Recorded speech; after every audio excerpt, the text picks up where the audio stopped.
Assalamualaikum warahmatullahi wabarakatuh. Hai, jumpa lagi bersama Bu Nuri.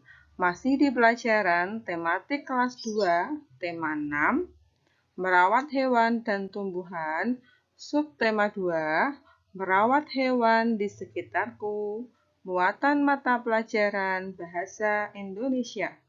Sebelum kita mulai pembelajaran hari ini, mari kita awali dengan membaca doa terlebih dahulu. Bismillahirrahmanirrahim. Mari belajar dengan penuh semangat. Masih ingatkah kalian apa itu huruf kapital? Betul. Huruf kapital itu artinya adalah huruf besar. Jadi, huruf kapital itu untuk menulis di awal kalimat. Selain itu, huruf kapital juga dipakai untuk menulis huruf pertama pada nama orang. Kemudian, untuk menulis huruf pertama pada nama tempat, nama bulan, dan hari. Pada pembelajaran kali ini, kita akan mempelajari cara menulis tegak bersambung untuk menjelaskan seekor hewan. Kamu perlu mengetahui ciri-ciri hewan tersebut.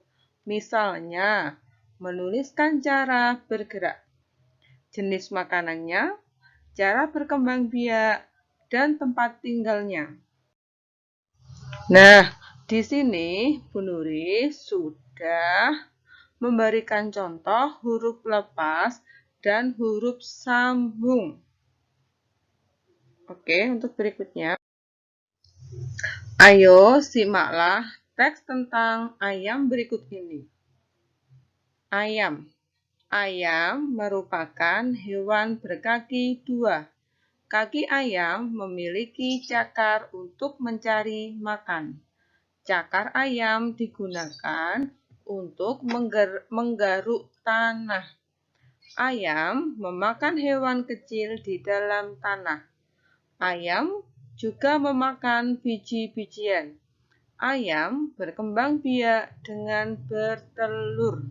Induk ayam mengerami telur selama 21 hari.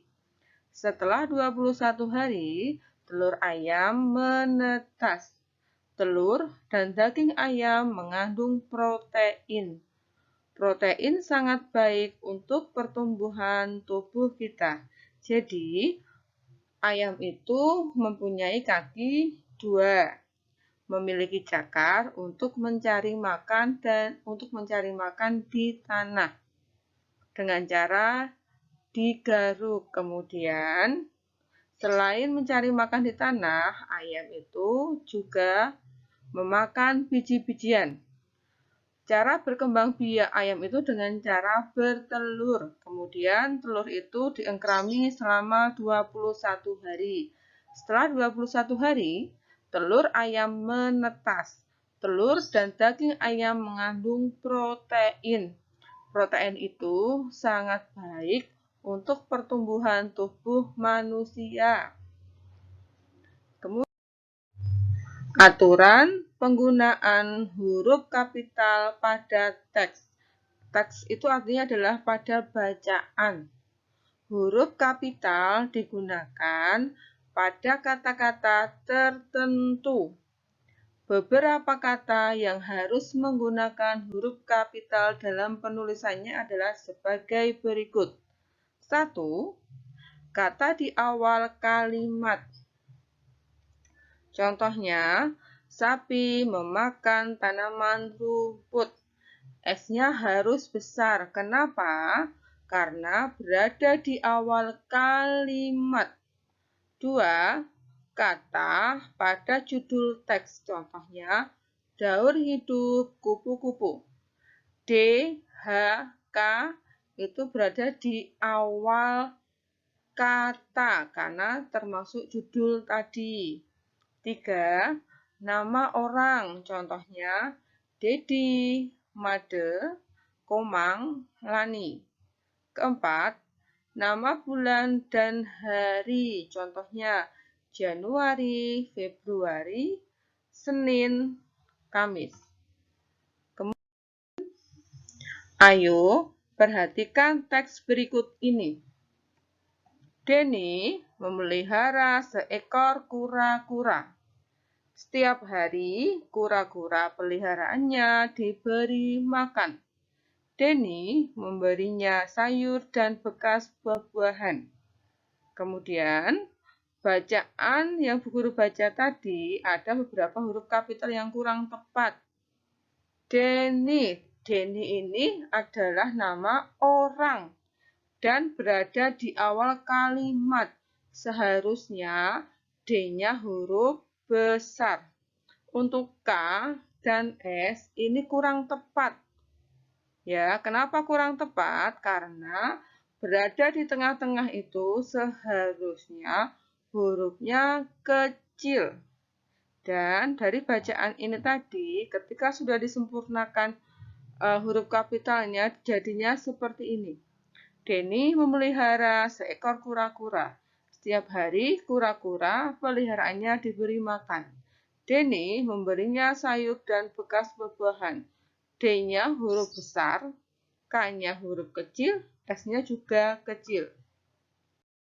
Kemudian, penggunaan huruf kapital pada nama hari. Huruf kapital juga digunakan pada nama hari. Misalnya, Senin, Selasa, Rabu, dan Kamis. Perhatikan kalimat dengan nama hari berikut ini. Bu Guru ada dua contoh, diperhatikan. Yang pertama, Dedi membantu ayahnya membersihkan kolam ikan setiap hari Minggu. Dedi ini berada di awal dan nama orang, D-nya besar. Kemudian nama hari, M-nya harus besar. Hanya kenapa besar? Karena diikuti oleh nama hari. Tetapi kalau hanya penulisannya hanya hari saja, itu hanya kecil. Contoh kedua, Edo membeli makanan untuk kucingnya setiap hari Senin dan Kamis. Ini sama, hanya besar karena diikuti nama hari. Kedua, penggunaan huruf kapital pada nama bulan. Selain nama hari, nama bulan juga ditulis menggunakan huruf kapital. Perhatikan contoh kalimat berikut ini. Dedi dan adiknya memelihara ikan pada bulan Januari. Januari adalah nama bulan, J-nya besar. B-nya kenapa besar? Sama dengan hari tadi.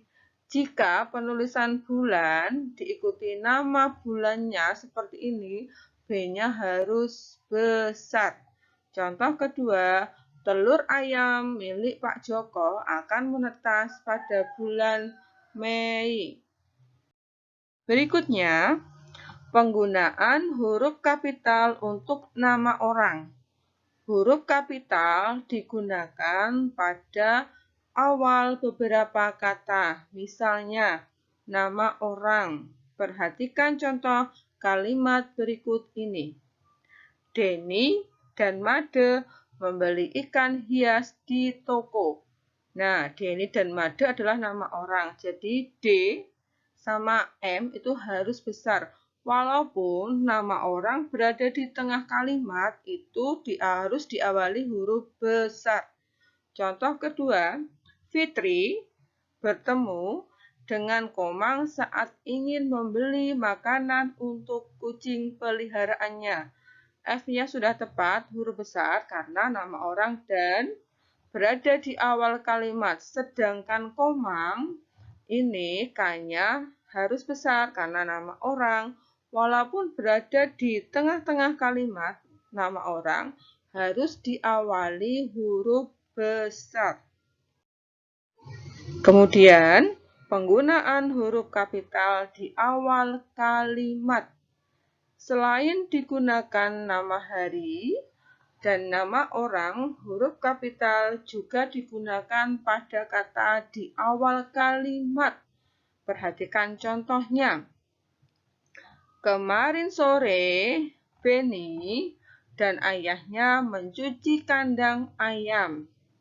Jadi, penulisan huruf kapital itu berada di kata kemarin dan Benny. Karena di awal kalimat kemarin K-nya harus besar, sedangkan Benny adalah nama orang, berarti B-nya harus besar.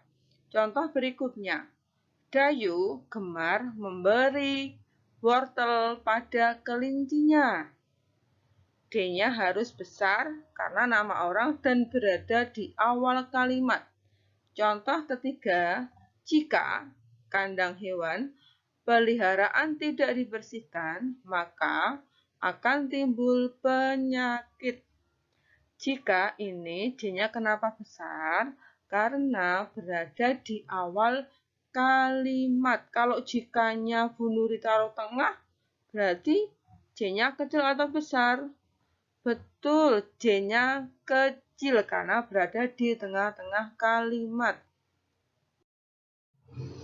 Oke, untuk tugas hari ini, kerjakan buku paket tema 6 atau 2F halaman 23 Romawi A, B, C dan halaman 30 Romawi A. Saya pasti bisa. Sebelum kita tutup pembelajaran hari ini, mari kita simpulkan pembelajaran hari ini. Jadi, tadi arti kapital tadi apa? Kapital tadi itu artinya adalah besar. Nah, huruf kapital ini digunakan yang pertama untuk menulis di awal kalimat. Yang kedua, untuk menulis nama hari dan bulan. Ketiga, untuk menulis nama orang. Dari Bu Guru, terima kasih dan mohon maaf. Sampai jumpa lagi di pembelajaran berikutnya. Jangan lupa pesannya Bu Nuri seperti biasa. Jangan lupa sholat 5 waktu, patuhi protokol kesehatan, tetap ceria, dan semangat. Terima kasih. Assalamualaikum warahmatullahi wabarakatuh.